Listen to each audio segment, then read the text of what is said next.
Feria se publicó en 2020 y en la industria editorial eso es una eternidad, en la cual las mesas de novedades se renuevan prácticamente cada día. Es una absoluta eternidad. Además tuvo éxito enseguida, ¿no? Fue una concatenación de, bueno, de suertes que hicieron que tuviese éxito enseguida. Entonces, a mí se me hace un mundo hablar de feria con todas las cosas que han pasado con el libro, ¿no? Incluida una gran polémica en la que se vio envuelto. Creo que es un libro escrito con mucha inocencia, probablemente también porque no aspiraba a ser leído. Yo recuerdo siempre que se publica en una editorial muy pequeña y su éxito es un pequeño milagro, no mío, sino de el portadista que hace la portada en un mundo como el que vivimos, en el cual si no te entra por los ojos no compras algo seguramente, de la correctora, de los miles de libreros que lo recomendaron. Y mi padre siempre me decía menos mal que tienes 18 primos y mal que cada uno te compre un libro y se lo compre a un amigo, pues venderás unos pocos, pero era un libro escrito prácticamente para no ser leído y en ese sentido muy inocente también.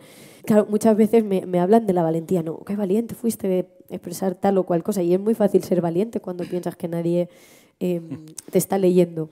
Es un libro que habla sobre las raíces, sobre el progreso y todo lo que ha implicado, no siempre bueno, y que pone en jaque o en cuestión algunos de los mantras que nos hemos creído acríticamente, ¿no? Como que la historia es una línea recta que va siempre hacia adelante, como que el progreso no tiene oscuros además de claros, y que en ese sentido levantó algunas ampollas y lo convirtieron en una suerte de manifiesto político con el cual, sin la idea de la que yo lo escribí, ¿no? Esta frase es mi propio padre, ¿no? Y él me dice, pero ¿cómo vas a tener envidia mía si yo crecí en una casa que no tenía ni suelo ni váter? Teníamos que ir a hacer nuestras necesidades al fondo del corral y luego sacarlas cada X tiempo, ¿no?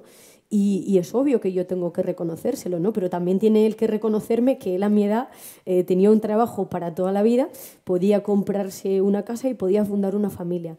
La pérdida de poder adquisitivo de la generación millennial respecto a la inmediatamente anterior, a la de sus padres, del baby boom, es evidente y es algo que es fácilmente constatable. Al final yo creo que el modelo económico y cultural en el que vivimos acaba imponiendo como deseos aquello que nos imposibilita tener. Me explico. Acaba vendiendo como deseable, como un estilo de vida al que hay que aspirar, el de no tener nada y ser feliz, ¿no? Que dice el Foro Davos. Y es así. También tenemos que tener en cuenta que cualquier modelo económico tiene una propuesta antropológica y un modelo de vida. Y el del modelo en el que estamos inscritos actualmente seguramente es el del individuo desvinculado, sin casa, sin familia, que concibe como una oportunidad tener que irse a vivir fuera para trabajar, que para el cual compartir piso es una experiencia en lugar de pues, algo que muchos jóvenes se ven obligados a hacer y que le ponen nombres en inglés a nuestra miseria, ¿no? Con términos como co-living para decir, bueno, es que tengo que vivir con otros 4 maromos, aunque ya tengo casi 40 años.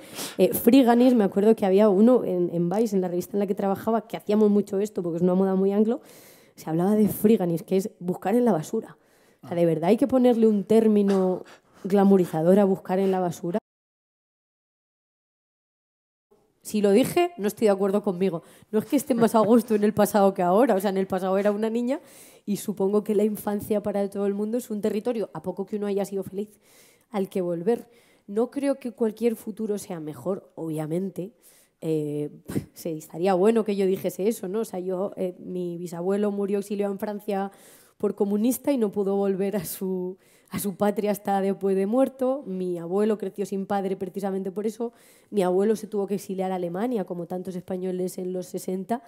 Mi abuela crió 9 hijos como pudo y muchas veces sola porque mi abuelo no estaba aquí. Entonces me parecería terrible romantizar todo esto.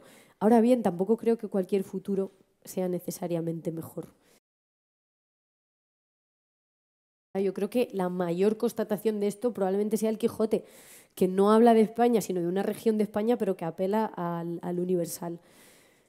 Es que al final la literatura, si tiene valor, es porque todos somos... Yo creo que paradójicamente cada vez nos pensamos más distintos y cada vez somos más iguales, pero apela a lo que tenemos de común. Por eso ahí estriba la magia de la literatura. Yo creo que además en España, y al tratarse de una universidad que está en el lado de acá y en el de allá, como decía Cortázar, tiene más sentido decir esto, pero cuando yo leo a Cortázar, cuando leo a Borges, cuando leo a García Márquez, cuando leo a todo el boom latinoamericano, no puedo sino reconocerme en la diferencia enorme, ¿no?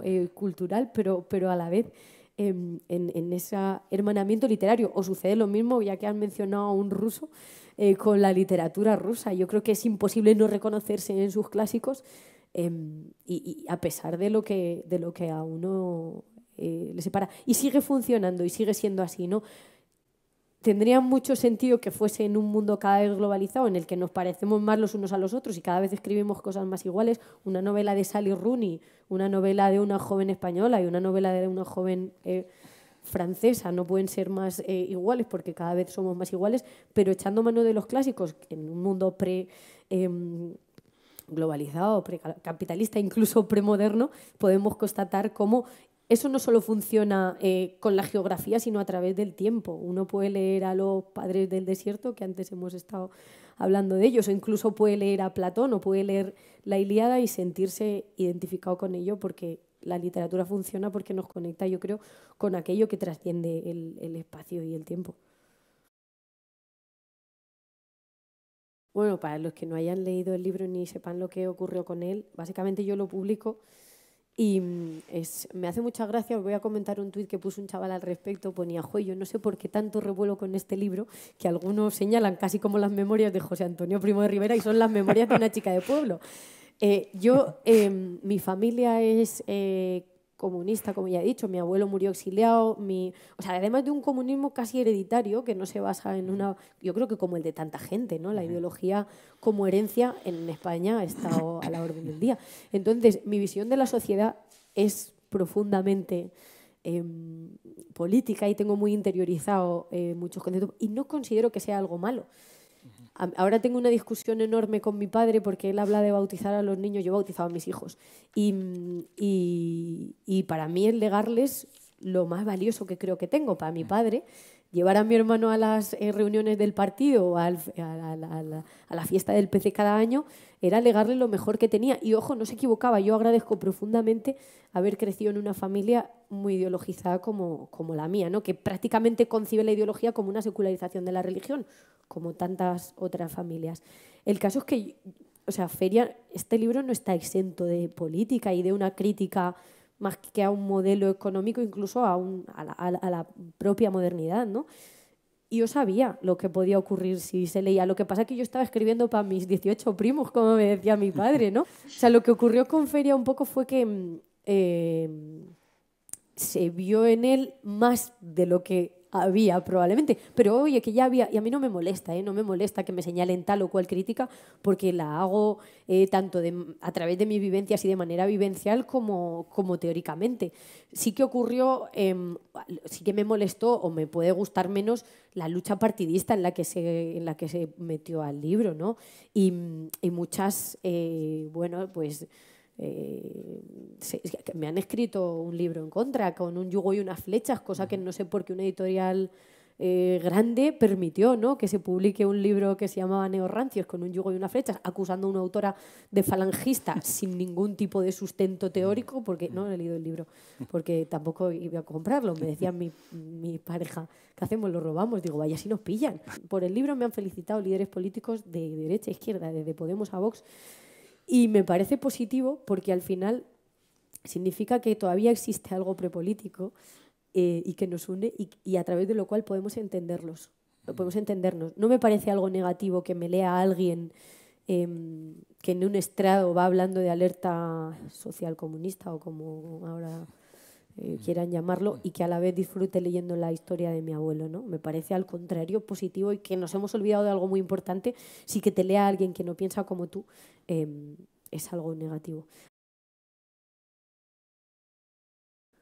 Yo creo que probablemente el ascensor funciona en generaciones un pelín más mayores, y que cada vez esto, Pablo Simón, el politólogo, tiene una frase que a mí me gusta mucho que dice que el ascensor social no era un ascensor sino un montacargas. Quien consiguió subirse ya se subió y el que no lo va a tener realmente complicado. Claro, ¿qué te voy a decir yo? O sea, yo a fuerza de decir me da envidia la vida de mis padres a mi edad, ya no me da envidia. He llegado al punto en el que ya he mejorado la posición económica y social de mis padres hace muy poco, ¿eh? Y creo que sería por mi parte no solo inocente, sino quizá malicioso ponerme a mí misma como ejemplo y decir, yo que me he esforzado mucho, pues me va mejor, sabiendo que otro que se esfuerce lo mismo, incluso infinitamente más que yo, no va a llegar donde estoy yo y no va a mejorar la posición económica y social de sus padres. Yo creo que cada vez es más difícil. De hecho, hablo de ello estamos en una universidad, ¿no? Y en las manifestaciones por la educación pública se corea mucho el hijo del obrero a la universidad. Y el hijo del obrero fue a la universidad y resultó que no era el prometido ticket para montar en el ascensor social, ¿no? Indudablemente es un éxito que las universidades estén llenas de hijos de obreros, sobre todo para los que tenemos abuelos que apenas saben leer y escribir y que han tenido que aprender por su cuenta. Ahora bien, ¿tiene sentido mandar a generaciones enteras a la universidad si no se modifica el tejido productivo en España? Porque entonces va a pasar lo que está pasando, que es que vas a tener los camareros que más sepan de historia y de ciencias y lenguas de la antigüedad. Entonces, yo creo que el ascensor social no funciona, que en lo venidero va a funcionar menos aún y que la situación que vamos a ver será trágica porque los jóvenes, yo tengo 33 años, mi generación no tiene capacidad de compra. No lo creo y creo que sería un profundo error por parte de los que sí hemos mejorado la posición social de nuestros padres pensar que eso puede ser generalizado y no una excepción fruto más que de nuestro trabajo, de la suerte, de la gracia o de lo que haya sido realmente. Yo creo que al final hay una brecha muy grande que creo que cada vez va a ser menor entre la opinión pública y la publicada. En medios, en general, muchas veces vemos o representados ciertos discursos que en la calle no están. Pienso, por ejemplo, en el discurso antifamilias. Hay un discurso antifamilia en los medios, pero no lo hay tanto en la calle. No te voy a decir que no leas ni consumas medios, porque yo trabajo en ellos, entonces pues estaría un poco feo, pero sí que sabiendo que la opinión publicada no es ni de lejos ni parecida muchas veces a la que se publica o a la que uno ve reproducida cuando consume Netflix o HBO o Disney, que al final reproduce la ideología del sistema, que además es cambiante según vaya el dinero, ¿no? Yo pude, gracias a Feria, recorrer España prácticamente entera y comprobar cómo hay una España de primera, una de segunda y una de tercera. A mí me pasó algo además muy curioso, que era que yo pensaba que cuando me mudase al centro de Madrid, donde todo estaba y todo se movía, mi visión del mundo iba a ser más amplia, iba a ser más completa, más enriquecedora.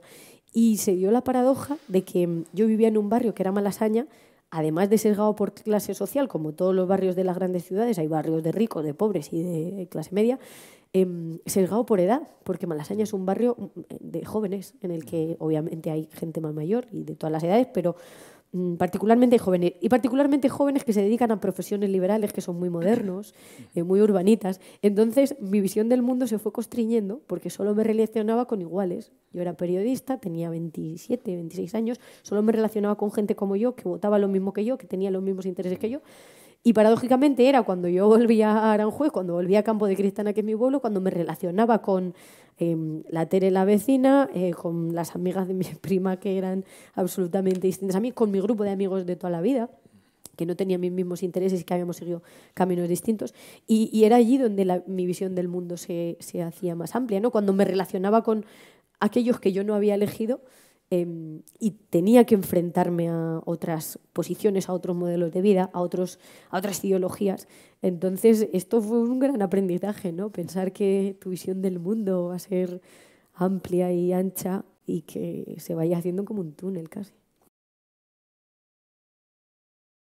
Esto es una idea que está en La España vacía de Sergio del Molino y es muy curiosa sobre cómo la idiosincrasia manchega se basa en una ficción y en ese sentido cómo la literatura puede transformar no solo el curso de la historia, por supuesto. Ayer hablaba con un amigo de Archipiélago Gulag, ¿no? Y cómo cambia, en este caso, la imagen que se tiene de la URSS, pero puede cambiar incluso la identidad de millones de personas como son los manchegos.